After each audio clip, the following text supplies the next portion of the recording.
विस्तार सत्संग में आप सभी का स्वागत है। हम सबको ये समझना होगा कि हम सबका जो समय है बेहद कीमती है।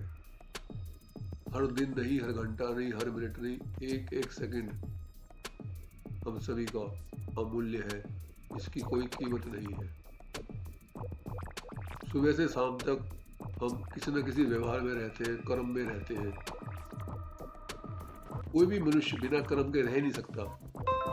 या तो वो हाथ से काम करेगा, या वो विचार से काम करेगा, या व्यवहार से काम करेगा। कोई भी मनुष्य कितना ही आलसी क्यों ना हो, बिना कर्म के रह ही नहीं सकता। मन के अंदर विचार करना या विचारों का अपने आप होना, ये भी कर्म में आता है। मनुष्य रह नहीं सकता बिना कर्म के।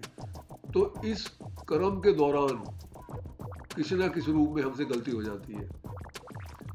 तो जब गलती हो जाती है, समाज में कोई बड़ी गलती होती है तो समाज हमें सजा देता है, कानून हमें सजा देता है। लेकिन कुछ ऐसी छोटी छोटी गलतियां होती हैं हमसे, अपने आप से, अपने आप के साथ, या परिवार में दूसरों के साथ, या कोई हमारे साथ करता है या हम किसी के साथ करते हैं। छोटी छोटी गलतियां होती हैं, उसकी सजा हमें कानून नहीं देता है। लेकिन क्योंकि हम साधक हैं, अब हम अभ्यासी हैं, अब हम आध्यात्मिक क्षेत्र में आ गए हैं, तो हम अपनी हर गलती की सजा हमें अपने को देनी चाहिए। यदि हमने आगे तरक्की करनी है तो कोई भी गलती हमसे हो जाए, जाने हो जाए, अनजाने हो जाए, कुछ जाने अनजाने से गलती होने में प्रतिक्रिया तो होती ही है ना, क्रिया तो होती है। तो जब भी हमें अपने आप से जाने अनजाने कोई गलती हो जाए तो हम अपने को सजा दें।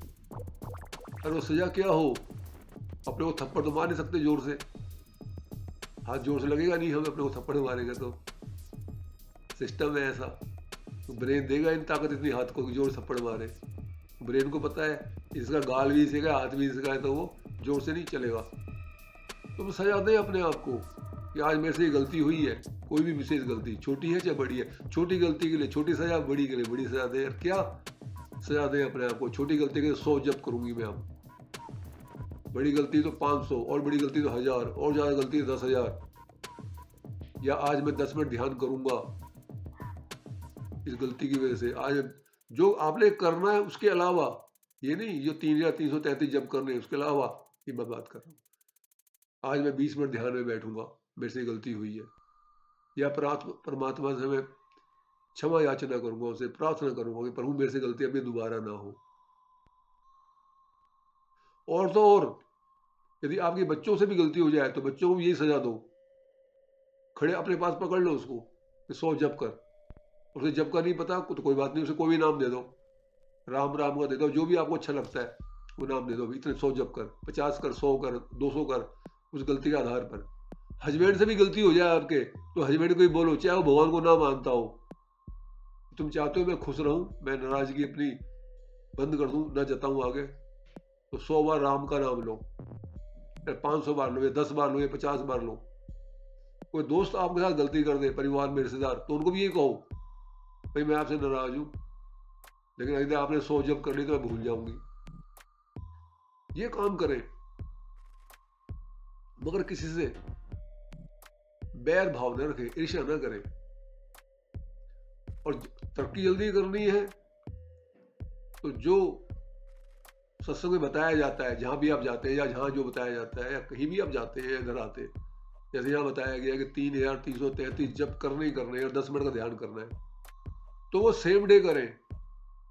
3333 जब ज्यादा नहीं होते हैं, 1 मिनट में 50 हो जाते हैं।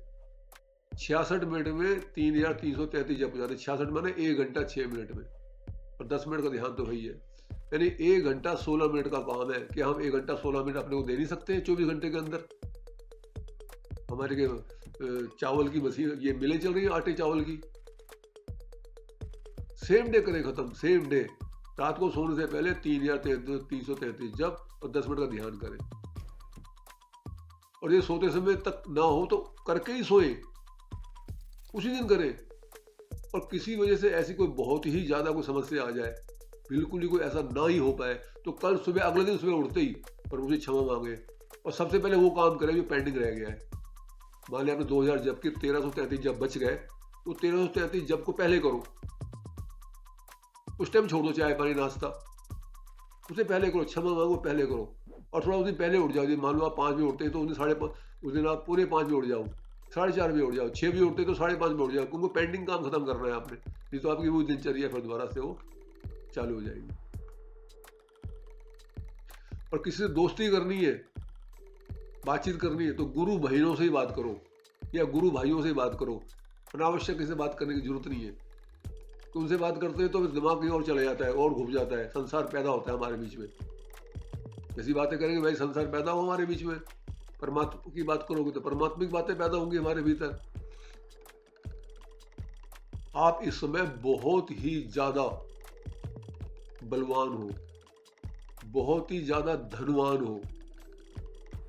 क्यों? क्योंकि आपके पास समय की पूंजी है, आपके पास इस समय उम्र है। इस उम्र का फायदा उठाओ, उस समय से ही सारे काम होते हैं। मनुष्य बड़ा नहीं होता है, समय होते बलवान। अर्जुन हारे भील से, वही धनुष वही बाण।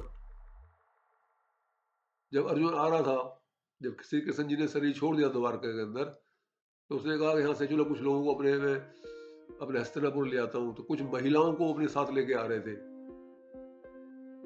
एक रास्ते में भील की टोली ने देखा ये तो द्वारका से आ रहे हैं, इनके पास बहुत पैसा है, धन है, क्योंकि ट्रांसफर हो रहा था, मकान चेंज कर रहे थे वो, और औरतें भी है।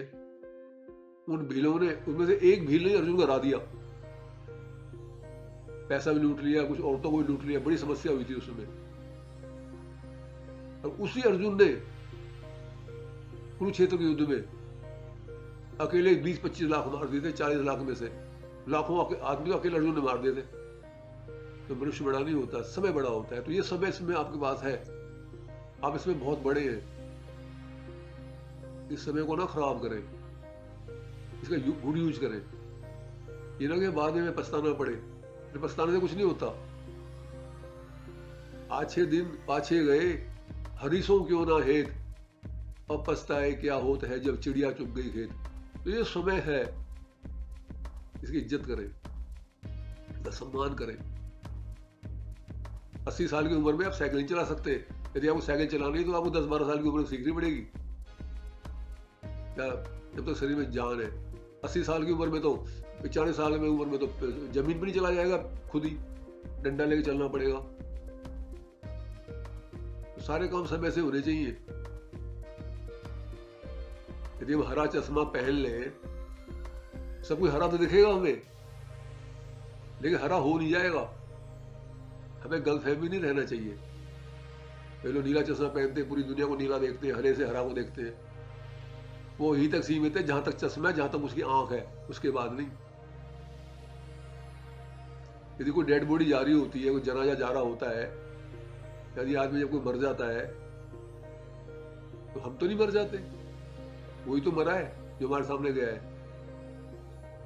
तो हमें किसी प्रकार की भ्रांति नहीं होनी चाहिए कि वो मर गया अब क्या होगा। भाई वो मरा है, उसका नंबर था, जब हमारा आएगा तो हमारा आ जाएगा। कंफ्यूजन में नहीं रहना चाहिए संसार के अंदर, हमारा कंसेप्ट क्लियर होना चाहिए। जब रात को सोते हैं, जब सो जाते हैं, तो ना दुख का एहसास होता है और ना तनाव का एहसास होता है। सारे दुख सारे गम भूल जाते हैं नींद में, पता रहता है नींद में हमें। क्यों? क्योंकि हमारा संसार से संबंध उस समय टूट जाता है। तो इसे सिद्ध होता है कि संसार से संबंध बनाने से ही हमें दुख होता है, उससे तनाव होता है। यदि हमें कोई दुख हो गया, कोई तनाव हो गया, कोई समस्या आ गई, तो संसार से तो आई है, भगवान के पास तो समस्या है ही नहीं। भगवान के पास तो अमृत है, आनंद है, परमानंद है, सच्चिदानंद है। उसके बाद तो सब कुछ वही है जो जिससे दुनिया तर जाती है। भगवान ने तो दिया नहीं ये दुख, ये दुख ये तनाव तो हमें संसार ने दिया। अब हम सो गए, उस समय हमारा संबंध इस संसार से टूट जाता है। हमें पता होना चाहिए, हमारा माइंड क्लियर होना चाहिए कि समस्या किधर है। समस्या संसार में अटैच होने से है, संसार में रहने से समस्या नहीं है। साइकिल चलाने में समस्या नहीं है, घर में कार रखने से समस्या नहीं है, घर में पैसा रखने से समस्या नहीं है, पढ़ाई लिखाई से समस्या नहीं है, ज्यादा नंबर लाने से समस्या नहीं है। समस्या यह है कि जब मेरे नंबर 85 आए तो मेरे बच्चे के नंबर 95 आने चाहिए, कुछ बच्चे के नंबर 95 आए, ये समस्या है। मेरे पास कार है 4 लाख की, दूसरे के बाद 10 लाख की कार है, ये समस्या है कि उसके बाद 10 लाख की कार क्यों है, ये समस्या है। जिनके पास कार नहीं है क्या रहती नहीं क्या वो लोग। तो संसार से संबंध रखने से समस्या होती है, और जब संसार से हम संबंध हटा लेते हैं तो समस्या खत्म हो जाती है। मैं तो आप लोगों से प्रार्थना करूंगा कि अनावश्यक फंक्शन में नहीं जाना चाहिए उधर। किसी ने मजाक में बुला लिया शादी में आना ही, अच्छा जी आ जाएंगे, सारे काम छोड़ के हम उस शादी की तैयारी कर रहे हैं, या मुंडन में आ जाना जी, या नामकरण में आ जाना जी। सारे दिन भर की हमारी दिनचर्या उसका बेड़ा गर्क हो जाता है जा करके वहाँ। इतने परिपक्व हो गए यदि आप कि आप 3333 जब वहां जाके भी कर रहे हो, बच गए तो तब तो चले जाओ जरूर, तब जरूर जाओ। जब तक परिपक्व ना बनो, मैच्योर ना बनो, 3 या 333 जब कर लिए, 10 मिनट का ध्यान कर लिया, प्रार्थना कर ली, जो भी आप करते हैं, या कुछ रह गया तो वहां जाकर भीड़ भड़के में बैंड बज रहा है जोर से, आज मेरे यार की शादी है, वहां रहकर भी आपका ध्यान वहां ना होकर के आप अपने साधना में हो, तब तो चले जाओ। और यदि परिपक्व नहीं है तो मत जाओ, उस शादी में जाओ जो बेहद जरूरी है, जिसके बिना गुजारा नहीं होगा। वो शादी किसकी सबसे ज्यादा इंपॉर्टेंट, शादी में किसकी जाना है, खुद की शादी में, या भतीजे की शादी में, या भतीजी की शादी में, या भांजे की शादी, भांजे की, बस इससे ज्यादा नहीं। यही शादियां नजदीक होती हैं, और नहीं बना दुनिया पड़ी है शादी के लिए। तो साधक को नहीं जाना चाहिए अनावश्यक रूप से। खुशी में जाकर सोच, खुशी में तो हमें नुकसान होता है, जाकर के सब कुछ भूल जाते हैं अपनी साधना। कृष्ण जी ने कहा था कुंती से वरदान मांगो क्या चाहिए, कहते हैं मेरे को जिंदगी में हमेशा दुखी दुख आए। ये पहला वरदान है मानव जाति में किसी ने मांगा है, वो कुंती थी, पांडवों की माँ। कहता आपने ये क्या मांगा बुआ मेरे से, मैं तेरा बेटा हूं, जो मांगती वो देता मैं तो तेरे को यशोदा से भी ऊपर की गति देता। कहता नहीं मुझे नहीं चाहिए। कहता क्यों, क्यों दुख मांग रहे हो। कहता मैं हमेशा तेरी याद में रहना चाहती हूँ, मैं हमेशा प्रभु की याद में रहना चाहती हूँ। देखो कितना ऊंची थॉट है। और हमेशा हमें महसूस करना चाहिए, 2 मिनट बाकी है, हमको हमेशा ये महसूस करना चाहिए कि परम पिता परमात्मा हमारे अंग संग है, हमारे हर काम को देख रहे हैं, हमारी हर हरकत को देख रहे हैं, यहाँ तक कि हमारे हर विचार जो हमारे दिमाग में चल रहे हैं अच्छे सच्चे, परम पिता परमात्मा उसको भी देख रहे हैं, उसको भी सुन रहे हैं, उस पर भी चिंतन कर रहे हैं, देख रहे हैं, हमारे विचार तक पढ़ते हैं परमात्मा। वो इतने अंतर्यामी, इतने सर्वज्ञ है, वो इतने ओमनीशिएंट है, वो इतने ओमनीप्रेजेंट है, वो सर्वज्ञ है, सर्वव्यापी है, वो सर्वशक्तिमान है, वो ना बदलने वाले हैं, वो सबके साथ न्याय करते हैं, वो बड़े दयालु है, वो मार के भी किसी से घृणा नहीं करते।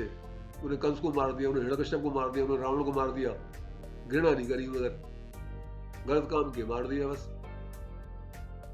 ऐसे हमारे साथ कुछ ऐसा हो जाए तो सजा भी देनी हो तो सजा यही दे, नाम जप की सजा दे उसको।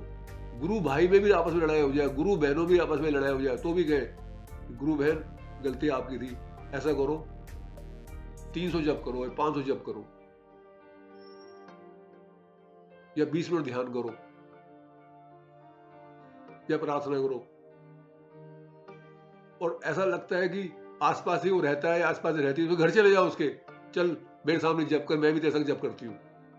देखो उसका भी भला अपना भी भला। ये साधकों के लिए है। हमारा एक एक साल नहीं, एक एक दिन नहीं, एक एक घंटा नहीं, एक एक मिनट नहीं, एक एक सेकंड बड़ा कीमती है सबका, क्योंकि इसी जन्म में प्राप्त करना है परमात्मा को।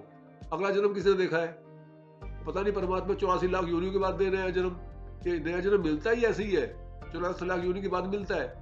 और इसमें चूक जाएंगे तो फिर गए फिर हम काम से।